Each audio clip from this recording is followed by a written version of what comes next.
today we are diving into Star Wars Andor. This series is about ordinary people getting crushed by the Empire and how rebellion sparks. It's so good, and I'm going to walk you through all 12 episodes, scene by juicy scene. Ready? Let's dive in.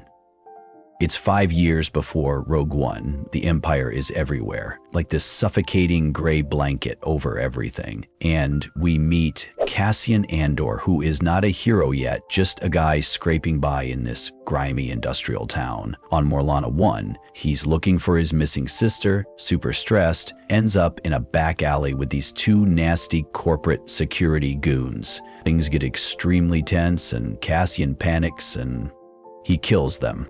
Self-defense, right? But now he's a murderer on the run. He bolts back to his adopted home planet Ferrix, this amazing place full of scrap metal workers with their own bells and solidarity. He lives with his fierce adoptive mom, Marva, and their grumpy droid, B2 Emo. He tries to lay low, sells some stolen tech to his ex-Bix, who runs a salvage yard. Cassian just wants cash to disappear, but his past is catching up fast. The corporate goons, led by the slimy Deputy Inspector Cyril Karn, who takes his uniform way too seriously, are already investigating the murder. Cyril's obsessed, ignoring his boss, and he knows Cassian did it. He just doesn't have any proof yet. Okay, so Cassian's chilling on Ferrix. He hangs out with his awesome mate Brasso, the strong silent type who'd do anything for his friends. Marva knows Cassian's in trouble. She's seen it all before. She can feel it. Meanwhile, Cyril Karn is relentless. He tracks Cassian's ship to Ferrix and convinces his reluctant boss to help him catch Cassian. They storm Ferrix's shift change trying to grab Cassian. Total chaos. The locals hate the Corpo cops. Cassian is smart. He tries to hike quickly, but they find him. He's cornered, tries to fight relentlessly but can't keep up with the amount of Corpo cops. And just as it looks hopeless, whoosh! A ship swoops in, blasts the Corpos, and scoops Cassian up. Turns out, Luthen saw the raid coming. He didn't save Cassian out of kindness, though. He basically tells Cassian, "You're a dead man walking. Your only shot? Work for me on a job." Cassian has zero choice. Luthen takes him to a secret base on Aldhani, wild planet with these ancient nomadic people. Luthen introduces Cassian to the team. Velsartha, the intense, focused leader. Her cousin, Sentikaz, super serious and dedicated. Taramin Barcona, ex-Imperial, Skeen, the cynical, greedy one. And Nemik, this young, idealistic kid who's writing a manifesto about rebellion. Their mission is to rob the Imperial garrison. It's an insane mission. Cassian's like, "Are you crazy?" But Luthen's offer is simple. Do this, get paid enough to vanish forever. He's the wild card, the extra pair of hands they need. But Vel doesn't trust him. And honestly, he doesn't trust any of them. All right, prep time. The team has to infiltrate the garrison during this sacred Aldhani ceremony, where the locals gather on a plateau overlooking the base. Cassian uses his scrappy skills to get them gear. Nemik keeps trying to talk theory with Cassian, who's just trying to survive. We see how the Empire treats the Aldhani, such as forcing them off their land, disrespecting their culture. It's brutal.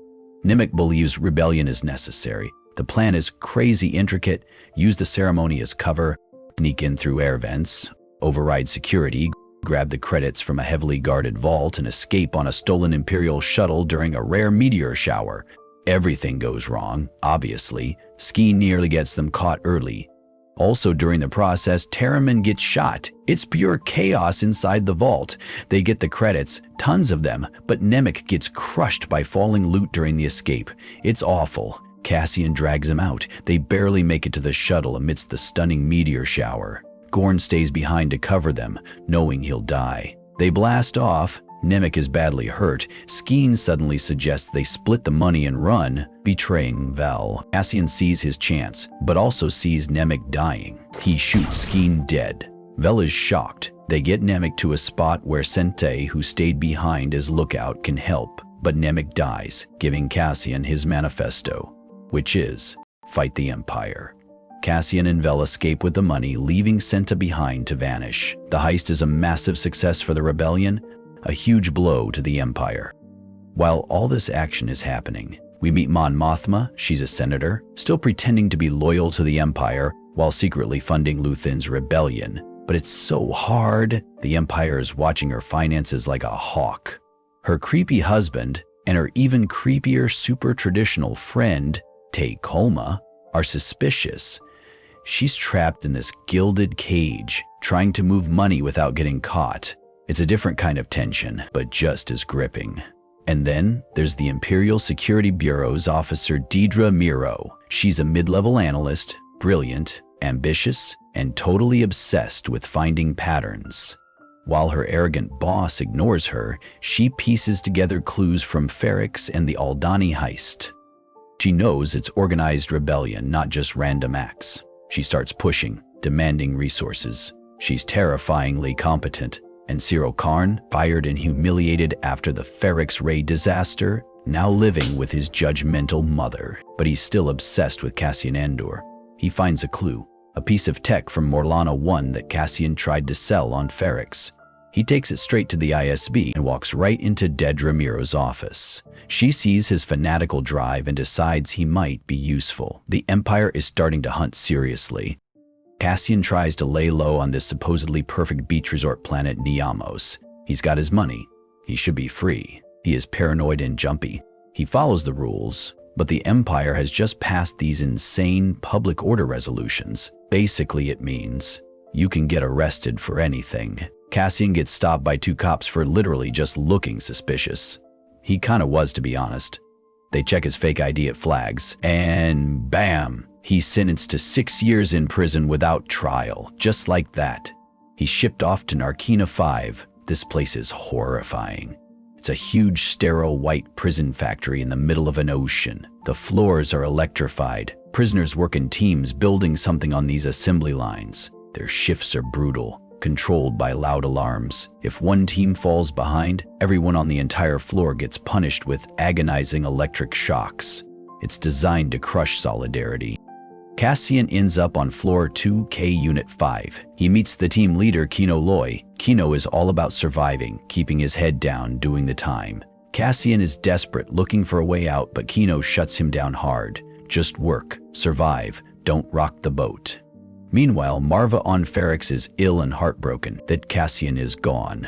Bix gets grabbed by the ISB. Dedra Meero is closing in, using Cyril Karn as her creepy Ferrix informant. She tortures Bix for info about Luthen and Cassian. It's brutal, and Bix even breaks a little. Back in prison, an elderly man falls ill after a stroke and slips, which causes him to get euthanized days before his release. The Empire doesn't care. They just replace him. But it shatters Kino Loy's belief in the system. That look on Andy Serkis's face. Pure, dawning horror. Cassian sees it. He quietly starts asking Kino, "What's your exit strategy?" The spark of rebellion is igniting inside the Empire's own prison. Okay, the prison arc is peak tension. After the guy dies, the Empire lies, says he was transferred. But the prisoners know the prison arc is peak tension. After the elderly man is killed, a disturbing rumor is confirmed. A prisoner who had completed his sentence was sent to work on a different level instead of being released, forcing the prison to kill all the prisoners on that level in a cover-up. They realize they are never getting out, and panic erupts. Kino Loy is transformed. That fire Cassian had, it's in Kino now. Cassian lays out a desperate plan: overpower the guards on their floor. Use the comms to tell every floor to revolt simultaneously and fight their way down to the water level and swim for it. They rally the floor. It's chaotic, bloody, terrifying. They fight guards, they disable the floor's electricity. Kino grabs the comm. "Floor 2 is compromised. Attempt no landings," he yells, warning others. Then his voice booms through the whole prison. It's chilling and electrifying. Prisoners across the complex rise up. Cassian and Kino's group fight their way down level by level. They reach the edge. It's a huge drop into the ocean. Kino stops. "I can't swim," he tells Cassian. Andy Serkis delivers that line heartbreakingly. Cassian has to leave him behind. Jumps into the water. He swims like crazy. He sees people around him getting shot in the water. He barely escapes. Gets picked up by a freighter. He's free, but scarred. He heads straight for Ferrix. Marva is dying. The Empire, led by Dedra Meero, is setting a trap for Luthen, using Bix as bait.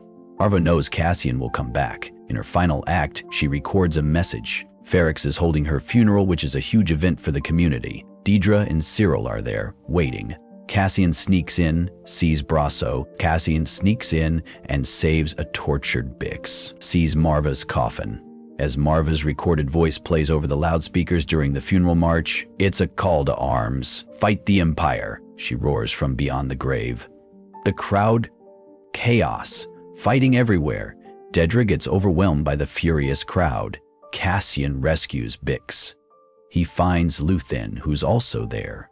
Luthen ready to kill him to protect his secrets, but is stopped by Cassian as he offers to be taken in by Luthen, to which Luthen smiles. He is Rebel, Captain Cassian Andor now. The series ends with him walking purposefully towards the rebellion, and we see the Death Star frame being built in space. Chills, literal chills. So that's a wrap on Star Wars Andor. It makes Rogue One hit 1,000,000 times harder because you know who Cassian became and why. It's Star Wars for grown-ups, and it's honestly one of the best things I've ever seen. What was your absolute favorite episodes in the series? Let me know all your thoughts down in the comments below. And hey, if you had fun watching this recap, make sure to hit that like button, subscribe to Recap World for more awesome TV show/movie discussions and breakdowns, and ring that notification bell so you never miss our next video. Thanks so much for watching, and I'll catch you next time.